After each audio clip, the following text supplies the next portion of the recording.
Hello बच्चों, कैसे हो? आई होप आप सब अच्छे होंगे। स्पीड अप क्लासेस में आपका स्वागत है। तो हम कक्षा 12 की रसायन विज्ञान कवर कर रहे थे। इससे पहले हमने इस चैप्टर में विलयन पढ़ लिया था। विलयन के प्रकार के बारे में चर्चा कर ली थी। उसके बाद हमने पढ़ी थी सांद्रता। सांद्रता क्या होता है, सांद्रता को प्रदर्शित करने की विधियां कौन कौन सी हैं, उसको हमने पढ़ा था। उसके बाद हमने चर्चा की थी विलेय की। विलेयता क्या है, व्हाट इज सॉल्युबिलिटी। सॉल्युबिलिटी पढ़ने के बाद हमने हेनरी का नियम पढ़ा था। तो अभी तक हमने इतनी चीजें इस चैप्टर में कवर कर ली हैं। पहला चैप्टर विलयन हम पढ़ चुके हैं। तो हमने पहले में विलयन के प्रकार, विलयन का इंट्रो पढ़ा था। दूसरे में हमने कंसंट्रेशन के बारे में जाना। तीसरे में हमने सॉल्युबिलिटी के बारे में जाना। देन हमने हेनरी का नियम जाना। तो आज हमें क्लास स्टार्ट करनी है। आज का हमारा टॉपिक रहेगा राउल्ट्स लॉ, राउल्ट का नियम। यानी कि आज हम पढ़ेंगे वाष्प दाब क्या होता है, राउल्ट का नियम क्या होता है, आदर्श विलयन क्या है, अनादर्श विलयन क्या है। इन सबको हम डिटेल में जानेंगे और साथ साथ में न्यूमेरिकल प्रैक्टिस भी करेंगे, आंतरिक सवाल भी लगाएंगे। ठीक है, तो लेक्चर को शेयर कर दीजिए अपने दोस्तों तक पहले। ठीक, और कमेंट करके बताते चलिए कि आपने पिछले लेक्चर कंप्लीट कर लिए हैं। ठीक, पिछले लेक्चर यदि कंप्लीट कर लिए हैं तो कोई दिक्कत आ रही है, नहीं आ रही है, या सब समझ में आ रहा है, जो भी है आप कमेंट बॉक्स में बताते जाइए। ठीक, जब आप जैसे बताएंगे उसी प्रकार से आपकी आगे की क्लासें निर्धारित होती जाएंगी। तो आप बताइए जरूर, कमेंट जरूर करिए। ठीक, जब आप कमेंट करके बताएंगे तभी हमें पता चलेगा कि कहाँ आपको और एक्स्ट्रा कवर करने की ज़रूरत है, क्या कमी हो रही है, या क्या आपको समझ में आ रहा है, क्या नहीं आ रहा है। ये सब तभी पता चलेगा। ठीक है, तो शुरू करते हैं आज का लेक्चर। आज का हमारा टॉपिक है राउल्ट लॉ बेसिकली। लेकिन राउल्ट लॉ पढ़ने से पहले हमें थोड़ा वाष्प दाब के बारे में जानना पड़ेगा। ठीक है, हमें क्या पढ़ना पड़ेगा, वेपर प्रेशर, वाष्प दाब। ठीक है, तो वाष्प दाब, सपोज करो हमने एक कंटेनर ले लिया। ये हमने क्या ले लिया, एक कंटेनर, एक हमने पात्र ले लिया। इसमें कोई हमने लिक्विड भर दिया। इसमें कोई लिक्विड भरा है, सपोज जल भरा है। तो जल क्या होगा, लगातार इसकी क्या बनेगी, वाष्पें बनेंगी। क्या बनेंगी, वेपर बनेगी, वाष्प बनेगी। और एक समय क्या आ जाएगा कि वाष्पें यहाँ पर ज़्यादा हो जाएंगी। तो जब ज़्यादा हो जाएंगी तो ये वापस क्या होने लगेंगी, संघनित होने लगेंगी। क्या होने लगेंगी, संघनित होने लगेंगी। यानी कि एक तरफ तो आपका वाष्पन होगा, एक तरफ क्या हो रहा होगा, वाष्पन। जब वाष्पन बढ़ते बढ़ते वाष्पन ज्यादा हो जाएगा तो कुछ कण क्या होने लगेंगे, संघनन होने लगेंगे, संघनन भी होने लगेगा।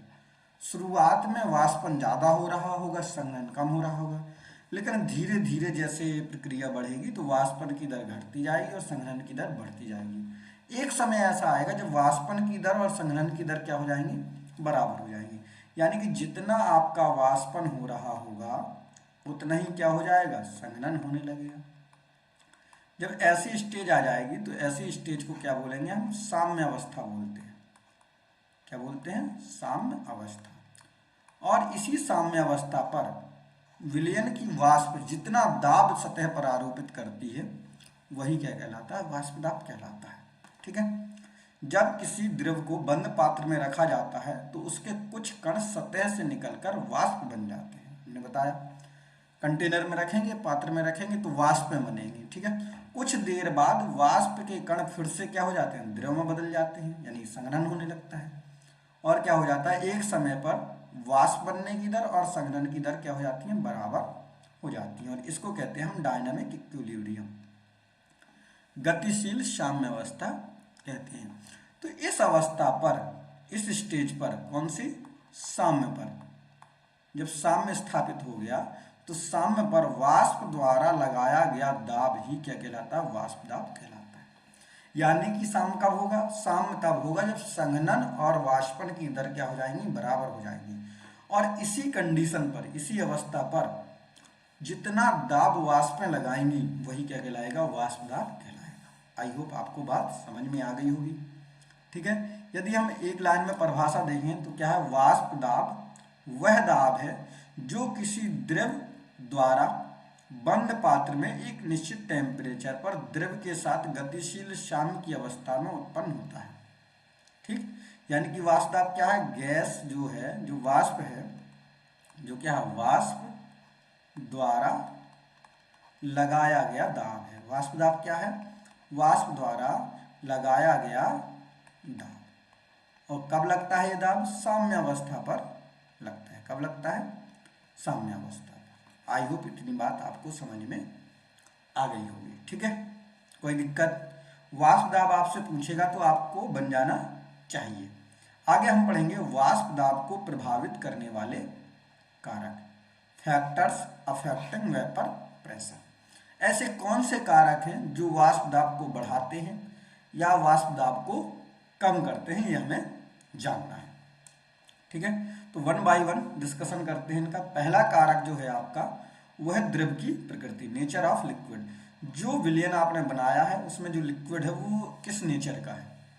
ठीक है, कुछ में क्या होता है, आकर्षण बल ज्यादा होता है कुछ द्रवों में, कुछ द्रव के कण आपस में मजबूती से जुड़े होंगे। जब मजबूती से जुड़े होंगे तो उनकी वाष्पें कम बनेंगी, और जो कम मजबूती से जुड़े होंगे उनकी वाष्पें ज्यादा बनेंगी। यानी कि जिनमें अंतरा आणविक बल, इंट्रामोलिकुलर फोर्सेस जो होंगे वो कमजोर होंगे। ठीक है, उनका वाष्प दाब क्या होगा, अधिक होगा। सिंपल सा समझो, क्या होगा, अणु जो हैं लिक्विड के, अणु और अणु के बीच जो बल लग रहा है, क्या लग रहा है, बल, जितना कम होगा बल, वाष्प दाब क्या होगा, उतना ज्यादा होगा। ठीक, जितना इंटरमोलिकुलर फोर्सेस कम होंगे वेपर प्रेशर उतना ज्यादा होगा, और मोलिकुलर फोर्सेस जितने ज्यादा होंगे वेपर प्रेशर उतना कम होगा। जैसे जैसे क्या, एल्कोहल का वाष्प दाब क्या होता है, पानी से अधिक होता है। एल्कोहल का वाष्प क्या बनती है, ज्यादा बनती है, तो एल्कोहल का जो वेपर प्रेशर होता है वो वाटर से क्या होता है, ज्यादा होता है। क्लियर बात, इतनी बात समझ में आ गई होगी। नेक्स्ट बात करते हैं, तो अगला है आपका पॉइंट तापमान। अगला फैक्टर कौन सा है, टेम्परेचर। टेम्परेचर बढ़ाने पर क्या होता है, जैसे जैसे आप ताप बढ़ाएंगे, क्या बढ़ाएंगे, तो वेपर प्रेशर आपका बढ़ जाएगा। जितना आपने टेम्परेचर बढ़ाएंगे वेपर प्रेशर उतना बढ़ जाएगा। ताप बढ़ाने पर क्या होता है, जैसे आप ताप बढ़ाएंगे तो द्रव के जो कण हैं उनकी ऊर्जा बढ़ जाएगी, वो ज्यादा एनर्जी प्राप्त कर लेंगे। जब ज्यादा एनर्जी प्राप्त कर लेंगे तो वो सतह को छोड़ के वाष्प में परिवर्तित होने लगेंगे, तो वाष्पन की दर बढ़ जाएगी। जब वाष्पन की दर बढ़ जाएगी तो वाष्प दाब भी बढ़ जाएगा। तापमान बढ़ाने पर क्या होता है, वाष्प दाब बढ़ जाता है। ऐसा इसलिए होता है क्योंकि अधिक टेम्परेचर पर द्रव के कण क्या करते हैं, अधिक ऊर्जा प्राप्त कर लेते हैं। ठीक है, molecules gain more kinetic energy and escape into the vapour phase easily, पर आसानी से भाप वाष्प बन जाते हैं। क्लियर बात, तो तापमान समझ में आ गया। सिंपल सी बात याद रखो, तापमान बढ़ेगा वाष्प दाब बढ़ेगा, तापमान घटेगा वाष्प दाब घटेगा। ठीक है, थर्ड वन है, तीसरा नंबर है विलेय की उपस्थिति। आपने यदि जो आपने लिक्विड लिया उसमें कोई विलेय घोल देंगे, ठीक है, तो वाष्प दाब बदल जाएगा। जब किसी द्रव में कोई आवासशील पदार्थ घोला जाता है, मिलाया जाता है, तो क्या होता है, वाष्प दाब कम हो जाता है। यानी जो आपने विलायक लिया, ठीक है, उसमें आप एक विलेय घोलेंगे, क्या घोलेंगे आप, विलेय घोलेंगे। अब डिपेंड करता है कि आपने विलेय कैसा लिया। ठीक है, ये आपका विलेय जो है यदि ये वाष्पशील होगा, क्या होगा, वाष्पशील, तो क्या हो जाएगा, वेपर प्रेशर ज्यादा हो जाएगा। यदि ये क्या ले लिया, अवाष्पशील ले लिया, अवाष्पशील लिया आपने, तो क्या होगा, वेपर प्रेशर आपका कम हो जाएगा। ठीक है, यानी कि निर्भर किस पर है, विलेय पर। विलेय जो आप घोल रहे हैं, यदि आपने अवाष्पशील लिया है जिसकी वाष्पें नहीं बनती है, तो क्या होगा, वाष्प दाब गिर जाएगा, कम हो जाएगा। यदि आपने वाष्पशील ले लिया तो वाष्प दाब बढ़ जाएगा। जैसे पानी लिया आपने, पानी में आपने नमक या चीनी मिलाया तो वाष्प दाब क्या हो जाएगा, कम हो जाएगा। लेकिन ये वहीं यदि आपने पानी में क्या मिला दिया, अल्कोहल मिला दिया, अल्कोहल मिला दिया, तो क्या हो जाएगा, वाष्प दाब क्या हो जाएगा, बढ़ जाएगा। सिंपल सी बात समझ में आई। यानी आप विलेय यदि अवाष्पशील होगा तो वाष्प दाब घटेगा, और विलेय वाष्पशील होगा तो वाष्प दाब बढ़ेगा। सिंपल। चलिए, तो इतनी बात आपको समझ में आ गई। यानी कि आपने अभी तक क्या समझा, अभी तक आपने समझा कि वाष्प दाब क्या है। वाष्प दाब, वेपर प्रेशर क्या है, तो आपने बताया कि वाष्प द्वारा द्रव की सतह पर लगाया गया दाब क्या है, वाष्प दाब है। और ये कब लगाएगा, साम्य अवस्था पर, जब क्या हो जाए, साम्य स्थापित हो जाए, उस समय जो दाब लगेगा वो वाष्प दाब है। ठीक है। वाष्प दाब कैसे प्रभावित होता है, तो आपने बताया कि यदि आपका जो इंट्रामॉलिक्यूलर फोर्सेस है वो कम है तो वाष्प दाब क्या हो जाएगा, बढ़ जाएगा। ठीक है। तापमान क्या होगा, तापमान जितना ज्यादा होगा वाष्प दाब उतना ज्यादा होगा। और यदि आप अवाष्पशील पदार्थ लेंगे, अवाष्पशील पदार्थ लेंगे तो भी आपका वाष्प दाब क्या हो जाएगा, अवाष्पशील आपने विलेय घोल दिया तो वाष्प दाब क्या हो जाएगा, कम हो जाएगा। और यदि वाष्पशील विलेय घोल दिया, कौन सा घोल दिया, वाष्पशील विलेय घोल दिया आपने, तो वाष्प दाब क्या हो जाएगा, वेपर प्रेशर बढ़ जाएगा। ठीक है। तो वाष्प दाब से रिलेटेड हमने पूरी बात एकदम समझ ली। वाष्प दाब क्या है, कैसे ये घटता बढ़ता है। ठीक है। तो आगे हम जानेंगे vapour pressure for liquid liquid solutions. ठीक है। आप एक बात याद रखिए, जो हेनरी का नियम जब हम पढ़ते हैं, तो हेनरी का नियम अभी आपने पढ़ा था, तो हेनरी का नियम कब पढ़ते हैं, जब आपका गैस लिक्विड सॉल्यूशन होता है। ठीक है। जब आपका गैस लिक्विड सॉल्यूशन होता है तो आप क्या पढ़ते हैं, हेनरी का नियम पढ़ते हैं। यानी कि जब द्रव में गैस घुली हो और आपका आंकिक प्रश्न कोई आएगा तो किससे लगेगा, हेनरी के नियम से लगेगा। लेकिन यदि द्रव में द्रव घुला है, ठीक है, और दाब निकालना है, तो वहां पर कौन सा नियम लगेगा, राउल्ट का नियम लगेगा। तो आपको क्या पढ़ना है, राउल्ट का नियम। ठीक है। ये सबसे मेन टॉपिक है, मान लो इस लेक्चर का सबसे बड़ा टॉपिक क्या है, राउल्ट का नियम। तो अभी आपने पढ़ा कि जब हम क्या करेंगे, कोई कंटेनर लें, इसमें आपने क्या किया है, लिक्विड घोल दिया, इसमें हमने क्या किया, अवाष्पशील पदार्थ मिलाया। क्या मिलाया, अवाष्पशील मिलाया कोई पदार्थ, तो क्या होगा, वाष्प दाब क्या हो जाएगा, कम हो जाएगा। वही तो आपने पढ़ा। जब किसी विलायक में क्या होता है, कोई अवाष्पशील विलेय मिलाते हैं तो विलायक के कुछ कण विलेय के कणों से प्रतिस्थापित हो जाते हैं और सतह पर क्या हो जाती है, कणों की संख्या कम हो जाती है, इसलिए क्या हो जाता है, वाष्प दाब क्या हो जाता है, कम हो जाता है। सिंपल से समझो, आपने पानी में चीनी मिला दी तो सतह पर जो पहले पूरे पानी के कण थे तो ज्यादा वाष्पन हो रहा था। अब कुछ कण क्या होंगे, पानी के ना होंगे, कुछ कण चीनी के आ जाएंगे सतह पर, तो वाष्पन क्या हो जाएगा, कम हो जाएगा। जब वाष्पन कम हो जाएगा तो वाष्प दाब भी कम हो जाएगा। यानी कि यदि आपका शुद्ध विलायक का वाष्प दाब यदि पी नॉट है, ठीक है, तो आपका विलयन का क्या हो जाएगा, पी एस हो जाएगा। ठीक। यानी कि ऐसे भी हम लिख सकते हैं, ऐसे भी पी नॉट और पी एस ऐसे भी लिख सकते हैं। ठीक है। और क्या होगा, हमेशा पी नॉट कैसा होगा, ज्यादा होगा सॉल्यूशन से।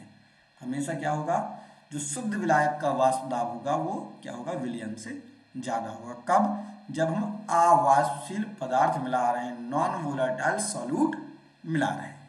क्लियर बात। तो राउल्ट का नियम कब लगता है, तभी लगता है जब किसी विलयन में हम अवाष्पशील पदार्थ मिलाते हैं।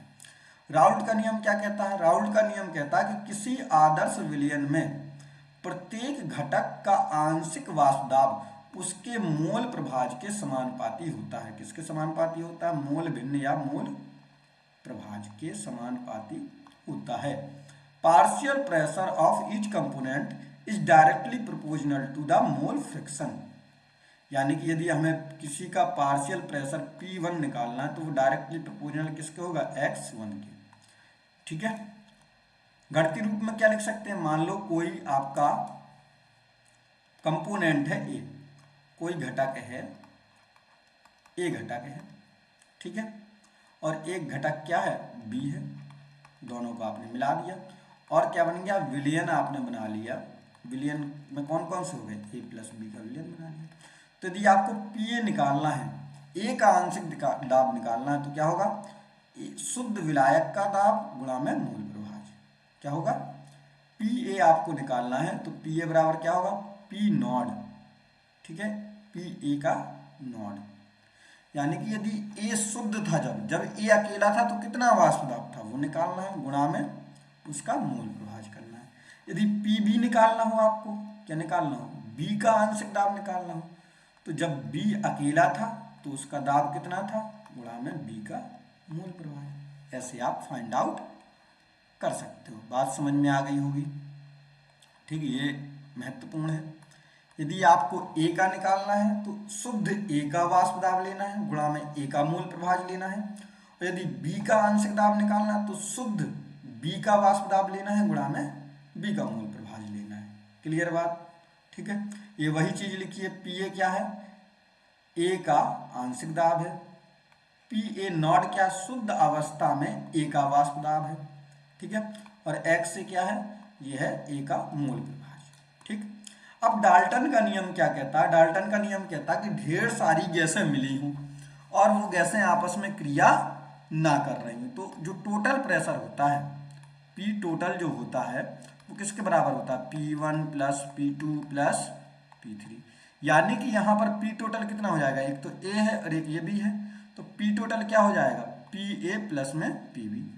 ठीक है, और हमें पता है कि PA बराबर क्या आया था, PA बराबर क्या आया, PA का नॉड इंटू में x है। PA बराबर क्या आया, PA का नॉड इंटू में x है, और PB बराबर PB का नॉड इंटू में XB। तो यदि हम दोनों को ऐड कर दें, राउल्ट के नियम से हमने पढ़ लिया क्या, PA बराबर PA का नॉड x है और PB बराबर PB का नॉड XB।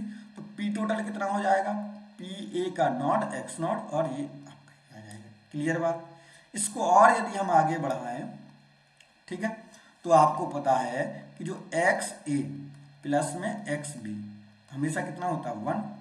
तो XB की जगह कितना रख सकते हैं हम, 1 माइनस XA रख सकते हैं कि नहीं।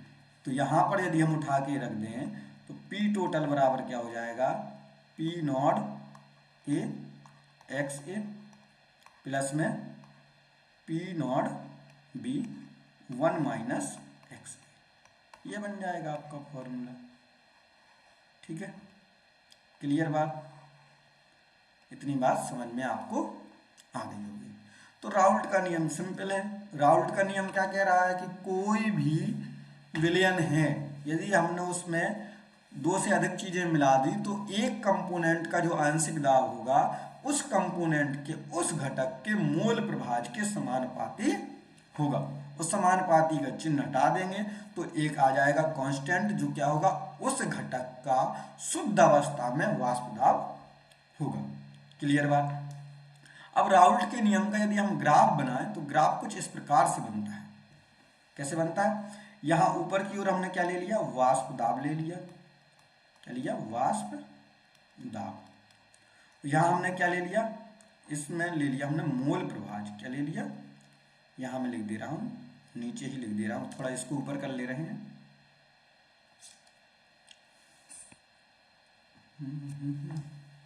तो यहां हमने ले लिया मोल प्रभाज। ठीक है, तो हम ये वाला जो देख रहे हैं ये फर्स्ट लाइन है। ठीक है, ये क्या है आपका 1 है, 1 का मतलब ये है XA। ठीक है, और ये है XB। ये क्या है, XA और ये है XB। तो शुरुआत में पूरा B था, A 0 था, तो ये क्या आपका ये वाला जो ग्राफ बनेगा ये कौन सा हो जाएगा, PA बराबर PA नॉट इंटू में XA। और ये वाला जो ग्राफ बनेगा, ये वाला ग्राफ क्या हो जाएगा, पी बी बराबर हो जाएगा। तो पी बी बराबर क्या हो जाएगा, पी बी का नॉड और एक्स बी। ये टोटल कंप्लीट ग्राफ बनेगा, ये वाला जो ग्राफ है ये क्या है, कंप्लीट ग्राफ है। तो ये क्या होगा, ये होगा पी बराबर P A naught x A plus में P B naught x B. ठीक, क्लियर बात। ये ग्राफिकल रिप्रेजेंटेशन है, ग्राफीय निरूपण है किसका, राउल्ट के नियम का। तो आपको ये याद रहेगा, ग्राफ बनाने को भी पूछ सकता है। ठीक है, यानी कि जब हम मिलाएंगे तो ए का वाष्प दाब क्या हो जाएगा, जैसे जैसे मात्रा बढ़ेगी तो ए का वाष्प दाब बढ़ता जाएगा, और बी शुरुआत में पूरा था तो बी का वाष्प दाब क्या हो जाएगा, घटता जाएगा। ठीक, अब हेनरी का जो नियम है, हेनरी का नियम का ही क्या है, एक कंडीशन से आपने अभी पढ़ा था हेनरी का नियम। क्या पढ़ा था, हेनरी का नियम। हेनरी के नियम का एक कंडीशन है, स्पेसिफिक कंडीशन क्या है, राउल्ट का नियम। राउल्ट का नियम आया कहां से, तो राउल्ट का नियम हेनरी के नियम से ही आया। राउल्ट्स लॉ कहां से आया, हेनरी के नियम से। कैसे, समझ लेते हैं। ठीक है, हेनरी का नियम क्या कह रहा है कि P बराबर के एच इंटू में एक्स, यानी कि जो आंशिक दाब है वो किसके समान, वो किसके बराबर है, के एच इंटू में एक्स। ठीक, यही तो हेनरी का नियम कह रहा है कि जब हम क्या करेंगे, किसी विलयन में विलेय और विलायक दोनों के कण लगभग कैसे होंगे, समान रूप से होंगे, आकर्षण बल दोनों में क्या होंगे, समान रूप से होंगे। तो जो हेनरी कांस्टेंट हो जाएगा, के एच हो जाएगा, वो किसके बराबर हो जाएगा, वो हो जाएगा पी नॉट के, इसके बराबर हो जाएगा पी नॉट के। कब होगा ऐसा, ऐसा हमेशा तभी होगा जब द्रव प्लस द्रव जुड़ा हो। ठीक है, क्योंकि अब द्रव प्लस गैस जोड़ेंगे, यदि अपन द्रव में गैस घोलेंगे तो इसका आकर्षण बल अलग होगा, इसका आकर्षण बल अलग होगा। तो इस कंडीशन में के एच बराबर नहीं होगा किसके, पी नॉट के। लेकिन जब द्रव और द्रव मिलाएंगे तो लगभग कैसा होगा, बराबर आकर्षण बल होगा। तो के एच किसके बराबर हो जाएगा, पी नॉट के। ठीक है, तो जब एक द्रव में एक दूसरा द्रव मिलाते हैं तभी हेनरी का नियम बदलकर क्या बन जाता है, राउल्ट का नियम बन जाता है। सिंपल सी बात याद रखो, यदि गैस द्रव में घुली है तो जो आप नियम लगा रहे हो वो कहला रहा है हेनरी का नियम। लेकिन यदि द्रव में द्रव घोल दिया है तो वही हेनरी का नियम बदल के नाम उसका क्या हो गया, राउल्ट का नियम। क्या हो गया, राउल्ट का। यानी कि राउल्ट का नियम अलग से कुछ नहीं है, राउल्ट का नियम और हेनरी का नियम एक ही चीज है, एक ही बात है। अंतर क्या है, जब द्रव में गैस घुली है तो हेनरी का नियम काम कर रहा है, और जब द्रव में द्रव घुला है तो राउल्ट का नियम काम कर रहा है। ऐसा क्यों होता है, क्योंकि द्रव में द्रव घोलेंगे तो आकर्षण बल जो होंगे अणुओं के बीच वो लगभग बराबर हो जाएंगे। बराबर हो जाएंगे तो जो हेनरी कांस्टेंट होगा वो शुद्ध विलायक के वाष्प दाब के बराबर हो जाएगा। ठीक है, इतनी बात समझ में आ गई, कोई दिक्कत बताओ फटाफट, एक बार जल्दी से बता दो। राउल्ट के नियम में कोई समस्या, राउल्ट का नियम क्लियर, क्या कह रहा है राउल्ट का नियम, राउल्ट का नियम कह रहा है कि कोई भी विलयन लेंगे उसमें जितने भी कंपोनेंट होंगे, प्रत्येक कंपोनेंट का, प्रत्येक घटक का आंशिक वाष्प दाब जो होगा उसके मोल प्रभाज के समानुपाती होगा। यानी कि P बराबर किसके होगा, पी नॉट इंटू एक्स, या पी नॉट इंटू मोल प्रभाज। क्लियर बात। चलिए आगे बढ़ते, कुछ सवालों से समझ लेते हैं। पहला सवाल कह रहा है कि दो वाष्पशील द्रव हैं ए और बी। ए का शुद्ध वाष्प दाब 200 mm है पारे पर, और बी का कितना है, 100 mm है। ए का मूल प्रभाज 0.6 है और बी का मूल प्रभाज कितना, 0.4 है। यानी कि पहले लिख ले रहे हैं, पी ए नॉट कितना है, 200। ठीक है, पी बी नॉट कितना है, 100। ए का मूल प्रभाज कितना है, 0.6, और बी का मूल प्रभाज कितना है, 0.4।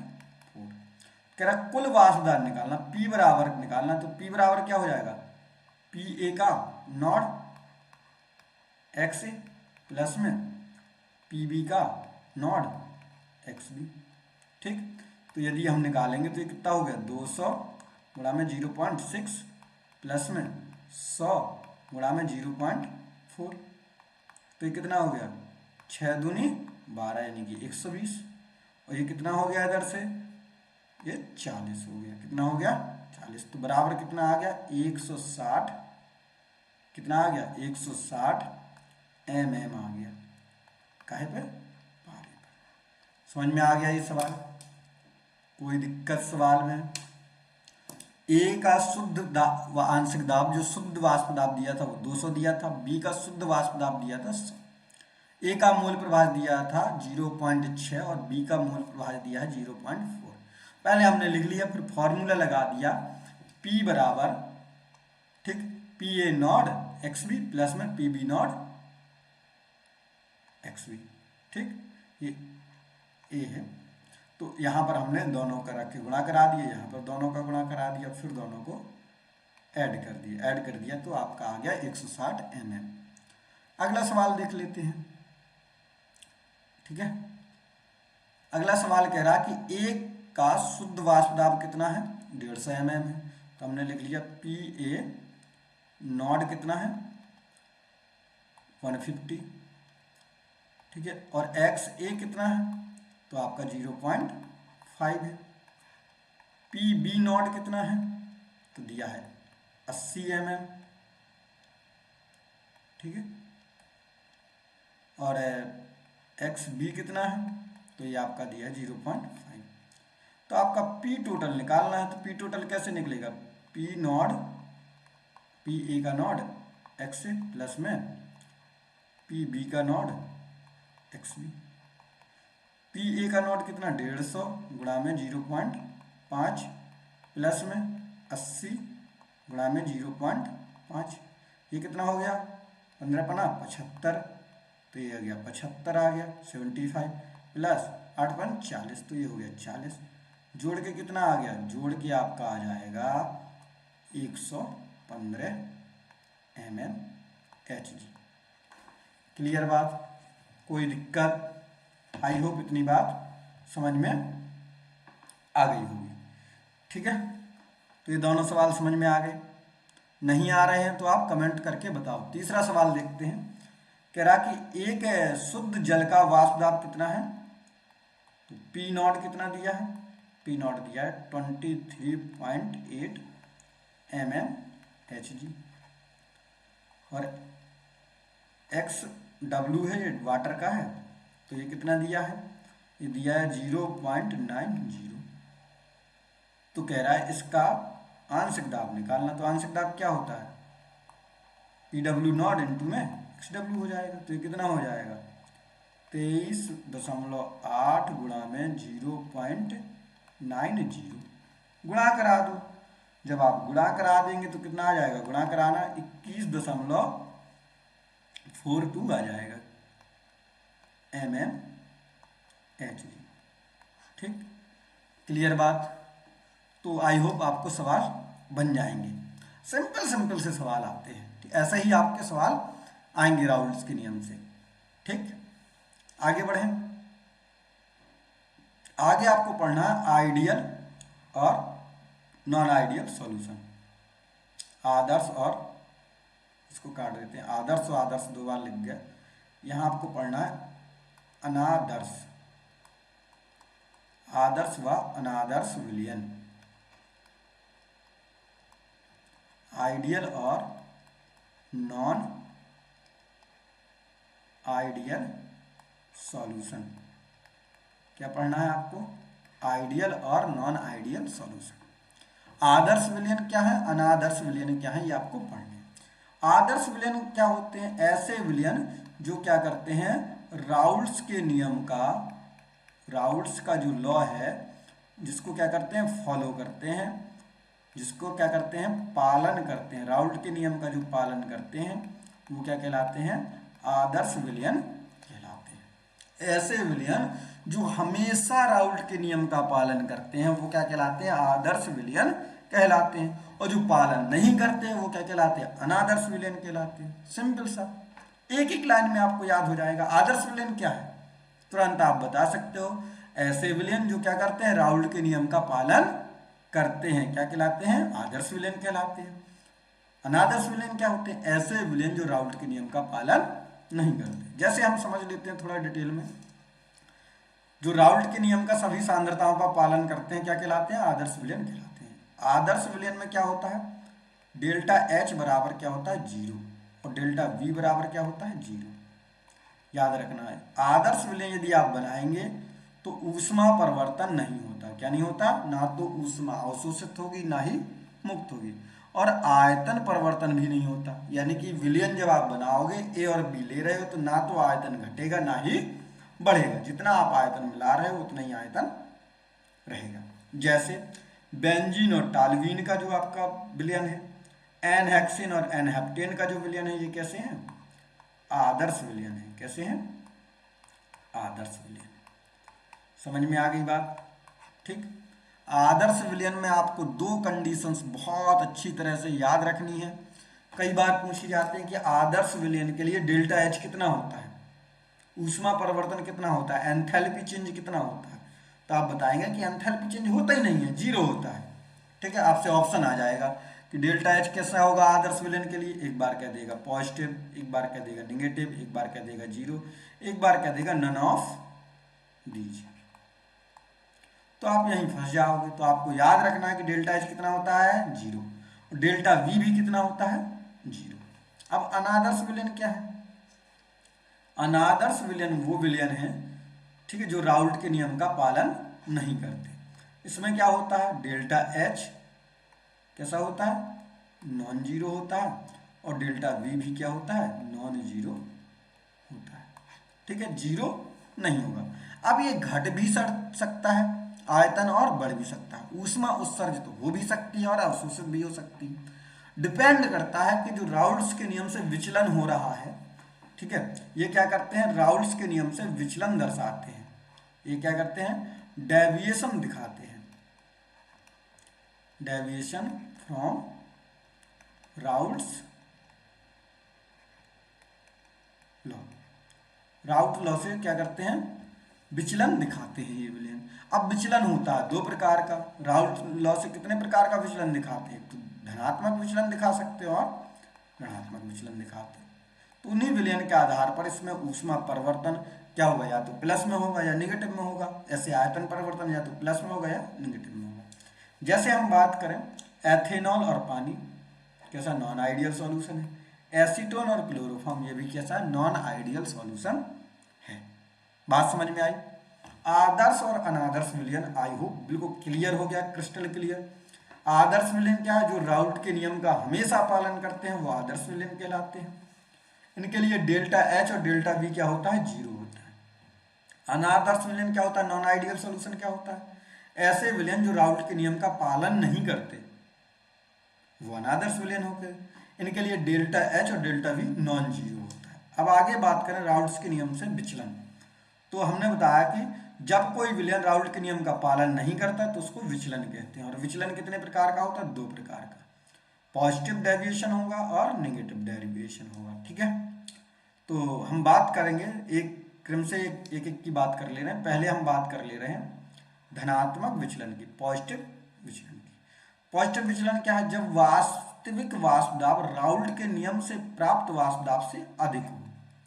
यानी कि राउल्ट के नियम ऐसे आप निकालेंगे, राउल्ट के नियम में कैसे निकालेंगे, P1 x1 plus P2 x2 ऐसे निकालेंगे राउल्ट के नियम से, तो यहां से आएगा P। ठीक है, अब आपने प्रैक्टिकल से फिर वाष्प दाब निकाला, तो जो प्रैक्टिकल से P नॉट आया वो क्या आ जाए, बड़ा आ जाए किससे, P से। जो आपने राउल्ट्स के नियम से जितना आपने वाष्प दाब निकाला, वास्तव में जो वाष्प दाब आए उससे ज्यादा आ जाए। ठीक, तो इसको कहते हैं धनात्मक विचलन। क्या कहते हैं, धनात्मक विचलन। ठीक, जैसे आपने नियम से नापा तो 10 mm आया वाष्प दाब, लेकिन जब आपने मशीन से वही मापा, बैरोमीटर से मापा, दाब मापी से मापा, तो भाई उसी विलयन में 11 वाष्प दाब आ रहा है। इसका मतलब कौन सा विचलन हो गया, धनात्मक विचलन। ऐसा इसलिए होता है क्योंकि विलेय और विलायक के बीच आकर्षण बल क्या हो जाते हैं, कमजोर हो जाते हैं। ठीक है, यदि आपने कोई विलेय मिलाया, क्या मिलाया, विलेय मिलाया, और विलेय क्या कर दे, विलेय जाके विलायक जो था, विलायक के अणुओं के बीच, अणुओं में जो क्या लग रहा है, आकर्षण बल जो लग रहा है, अट्रैक्शन जो फोर्स लग रहा है, उसको क्या कर दे, कम कर दे, तो क्या हो जाएगा, धनात्मक विचलन होगा। सिंपल सी बात है। ग्राफ कैसे बनेगा, जैसे एग्जाम्पल, जैसे एथेनॉल में एसीटोन घोल दें, एथेनॉल में बेंजीन घोल दें, तो ग्राफ कुछ ऐसे बनेगा। जो ये डॉट डॉट में बना है, ये बना है आपने राउल्ट के नियम से। ग्राफ राउल्ट के नियम से कैसे बनता है, ऐसे, लेकिन ये ग्राफ कहाँ की ओर चला जाएगा, हल्का सा ऊपर की ओर शिफ्ट हो जाएगा। ये ग्राफ कहाँ की ओर शिफ्ट हो जाएंगे, ऊपर की ओर। तो क्या होगा, जो ग्राफ है धनात्मक विचलन में कहाँ की ओर, ऊपर की ओर चला जाएगा। कहाँ की ओर चला जाएगा, ऊपर की ओर शिफ्ट हो गया। कहाँ के ऊपर चला गया, ऊपर की ओर चला गया। ठीक है, बात कर लेते हैं ऋणात्मक विचलन की। तो ऋणात्मक विचलन कब होगा, जब वास्तविक वाष्पदाब प्राप्त वाष्पदाब से क्या हो, कम हो। यानी कि अब जो पी नॉट आपका प्राप्त हो वो पी से कम हो। और पी आपने कैसे निकाला, पी आपने वैसे ही निकाला है, कैसे, राउल्ट के नियम से। पी आपने कैसे निकाला है, राउल्ट के नियम से। यानी कि अब आपने राउल्ट का नियम लगा के वाष्प दाब निकाला और वाष्प दाब आया 10, लेकिन जब आपने दाब मापी लगा के वाष्प दाब नापा तो वाष्प दाब आया 9, यानी कि वाष्प दाब तो कम आ गया। कम आया, इसका मतलब कौन सा विचलन हो गया, ऋणात्मक विचलन हो गया, नेगेटिव डाइवर्शन हो गया। ऐसा क्यों होता है, ऐसा इसलिए होता है कि जो विलेय जा रहा है वो विलायक के अणुओं के बीच आकर्षण बल बढ़ा दे रहा है। क्या कर दे रहा है, बढ़ा दे रहा है। यानी कि जो आपने विलेय घोला, आपने यदि विलेय कोई घोला, वो जाके क्या करे, अणु जो थे, अणुओं के जो आकर्षण बल था, क्या था, आकर्षण था, आकर्षण को उसने बढ़ा दिया। बढ़ा दिया तो वाष्प में बननी क्या हो जाएंगी, कम हो जाएंगी। तो इस प्रकार से नेगेटिव डेविएशन आएगा। और इसमें क्या होता है, इसमें जो ग्राफ होगा वो कहाँ की ओर चला जाएगा, आपका नीचे, ग्राफ नीचे की ओर चला जाएगा। ठीक है, बात समझ में आ गई, कोई दिक्कत, ठीक। तो ये हमने आदर्श अनादर्श विलयन पढ़ ली। तो आज हमने सबसे पहले पढ़ा वाष्प दाब। बताओ भाई, किसी को कोई दिक्कत वाष्प दाब में, क्या होता है वाष्प दाब, तो साम्य अवस्था में वाष्प द्वारा सतह पर लगाया गया, द्रव की सतह पर लगाया गया दाब ही क्या होता है, वाष्प दाब। उसके बाद हमने पढ़ा इसको प्रभावित करने वाले कारक। कौन कौन से कारक प्रभावित करते हैं, तो हमने बताया इसकी प्रकृति जैसी होगी, ठीक है, विलायक की जो प्रकृति होगी वो प्रभावित करेगी, ठीक।